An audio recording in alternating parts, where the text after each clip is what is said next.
Hello YouTube, we're back with another 4-star showcase, and today we're going to be showcasing Joanie Boom, which is going to help us also in turn see if these two are viable as well, Anja and McKinney, because they're kind of similar. They're the same active and they're converted 4-star converters. Their chain combos aren't too different. The equipment is the biggest difference, but at least we'll be able to see a little bit whether or not the 4-star converters are going to be viable. The reason I ended up choosing Joanie is because I only have one other converter being Faust, and that's not enough for floor 43.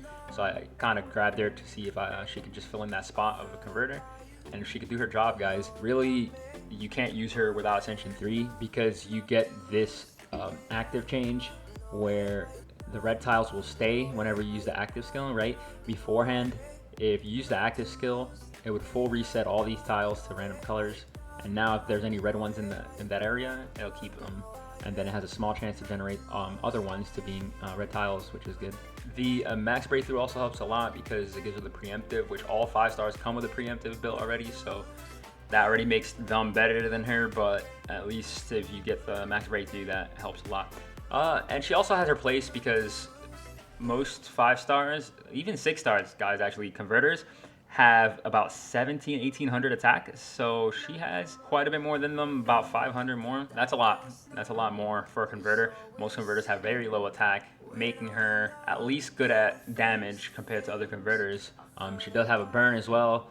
Her chain combo has a decent damage multiplier, and her active deals damage, which most converters just literally convert and that's it. They don't actually do damage while converting. So if you put all that together, guys, it makes her have her own place, you know, which I love that about 4-stars. They always have their own place. They do stuff that the 5-stars don't and the 6-stars don't, and just kind of can fill niche spots if you need that, you know, if you need a little extra damage. Maybe this will be better than a regular converter in some stages, so that's really, really cool. I'm really loving the design of the 4-stars in this game. All right, guys, I'm gonna break down the active skill real quick for you guys. She's about to use right now. There's 6 tiles, right? And she's doing a little, throwing all her bombs, hilarious. And then afterwards, there's a total of 9 tiles instead of 6. That means 3 were generated. Not too bad, RNG, because she also did damage, right? So she did. Right here we can see she did 16,000 to each boss, and that's 16,000 that another converter wouldn't do, and she still converted 3 times. And if you guys think of that in terms of value, that's damage plus 3 tiles. She's only doing 1 less tile, and they're all connected. So right here, I literally afterwards, I don't have it in the clip, but I literally just looped like this, and that was a 5 combo I was able to do. If we also look at the top, you can see she did 5% to each boss, and at the end of this combo, I'd be willing to bet this is going to be on this boss right here is going to be under 90% for sure, because both Charon and Benny and Kuro are going to get their 2 combo. She's going to get her combo, and this guy actually ends up getting a burn, which I'll show you guys in the next clip after we break down the equipment. All right, so I ended up getting the equipment to level 6. I don't normally even level it up this high for converters because normally it's not useful. Especially this one, all it gives you is extra chance of getting a burn, which already felt like I was getting it every time at level 1, but I ended up getting it to level 6 for an 18% chance on the chain combo, which really, if you use your active skill, that's 18 times 2, meaning 36%, and it hits 3 times with the chain combo on the bosses we were just fighting. So 36 times 3, that's 36% 3 times whenever you use the active. I don't think it's worth getting level 10 just for a 20% chance. That's just chance, guys. It's RNG, not really worth it. If you guys want it for the fire element counter damage, that's the main thing I did it for, just to see how hard she can hit as a converter. So I just kind of leveled it up a little bit to level 6, and it's pretty good. We're going to be kind of showcasing the chain combo, guys, too, with the equipment, because they're together. You know, we'll see the damage from the chain combo, and we'll see the burn application as well, and the burn damage in this next clip. All right, so her minimum chain combo is a 4, and right here we end up getting a 5 chain combo. We get to hit both the bosses 3 times. Pretty good because she applies the burns on them, as well as, let's see if we can catch her damage right after the heal. Okay, so she actually ends up hitting this guy once in this corner. Never mind. So this guy 3 times, this guy once, and again, guys, 4,000 3 times. That's a total of 12,000. A lot more than most. I think right now, currently, my Kronru does maybe I don't know, close to 3,000, not even. And that's not to mention, we're only comparing chain combos here. Joanie also does an active damage as well as the burn damage.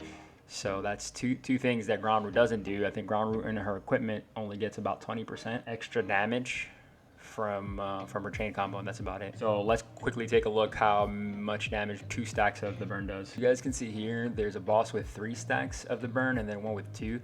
But keep in mind, guys, the damage does higher damage when they are higher health because it's based off of their current HP. It's 1.5% of their current HP.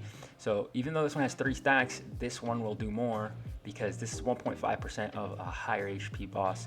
As you can see here, after this last chain combo, you guys will see the ticks. 10,000 because that boss was much higher, and this thing chunked, bro. Like, this thing chunked. Actually, that was a chain combo chunking, but let's see how much health went down. The boss is at 66%, and it takes down 3% health. So that's 3% health when the boss is really high. So you definitely want to be leading, guys, with the chain combo to try to get as many burns as possible. Because imagine you hit the boss at like 95% HP, right? And you get 3 burns. That means you're going to be doing a lot more damage. As you can see here, it's only 2 stacks, and it's 10k from only 66% health. So imagine if you were doing it at the very beginning of the fight and you got 3 burns on this one, it would be above 20k easy. So definitely lead with your active guys to get a better chance, and then lead with your chain combo afterwards to try to get 3 burns. That's the main advice I got for you guys. So the big question now, should you invest in Joanie?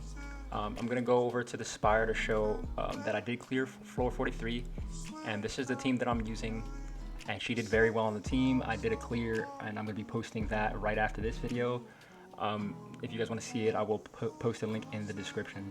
And to answer the question, I'm just going to say straight up yes, I think she's worth investing in because she brings something completely different to the table than what other converters do, and that's damage. She brings a lot more damage than other converters. So if you don't particularly need a crazy amount of conversion, she can actually make you finish fights faster than other converters because she'll bring conversion and damage, making it much more worth unless you're running a team, for example, with like Jonah, where you need a lot of converters to make use of like consistent converters, not, you know, Joanie's a little bit RNG, but like more consistent converters like Icy and Faust to make sure you can actually get all your auto attacks off, like a lot of auto attacks off with Jonah's active. And you can even run something like Joanie with 2 other converters because she does a lot of damage. She could kind of like replace an actual damage dealer. So you can have say Faust, Icy, Joanie, and then you can have Jonah as your primary DPS, boosting all the auto attacks of the teammates,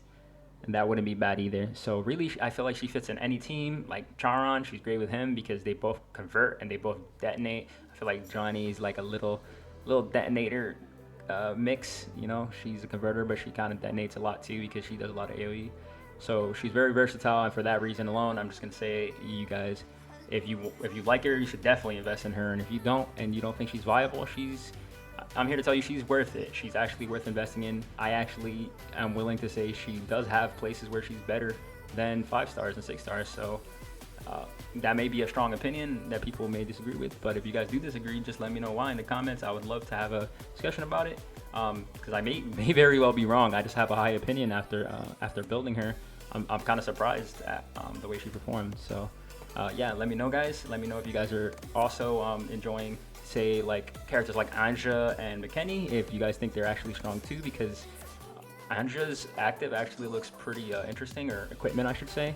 Her equipment looks very interesting. So if you guys know anything about her, I would also love to know about that. But other than that, guys, I hope you liked the video or learned something new. And if you did, please consider liking or subscribing, and have a great day.